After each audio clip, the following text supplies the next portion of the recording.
BJP ने अपना चुनावी घोषणा पत्र जारी कर दिया है। हमारे साथ चिराग पासवान है। बीजेपी का चुनावी घोषणा पत्र आया है और टैगलाइन है मोदी की गारंटी। क्या कहेंगे चिराग जी? और बिल्कुल सही टैगलाइन है, क्योंकि मोदी की गारंटी गारंटी को पूरा करने की गारंटी है।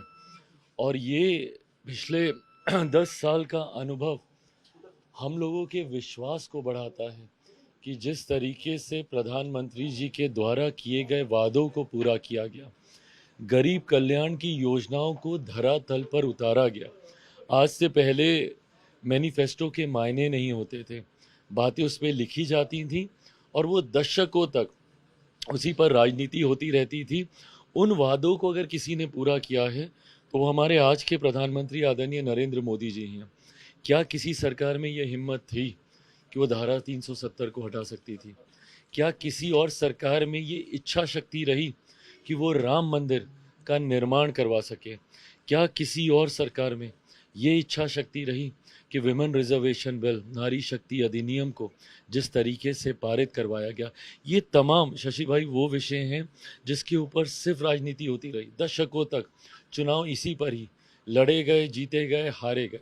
ये मोदी की ही गारंटी है कि जो बातें उसमें लिखी जाती हैं उसको पूरा किया जाता है। एक अंतिम सवाल। विपक्ष कह रहा है कि रोजगार की चर्चा नहीं है, हालांकि बहुत सारे मुद्दे हैं जो नए तरीके से पीएम ने खुद ऐलान किया।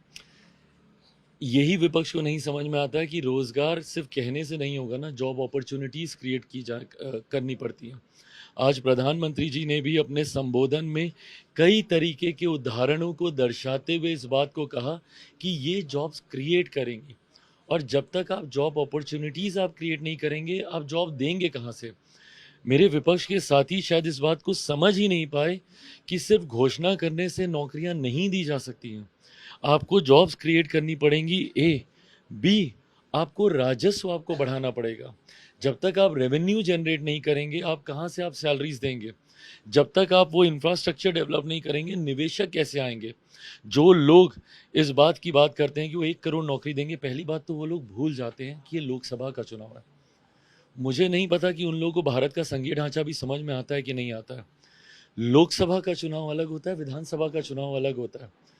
मुझे नहीं पता कि राजद राष्ट्रीय पार्टी कब बनी, नहीं बनी। मुझे नहीं पता कितने राज्य में उनके विधायक खड़े हो गए कि वो राष्ट्रीय स्तर का घोषणा पत्र वो लेकर आ रहे हैं।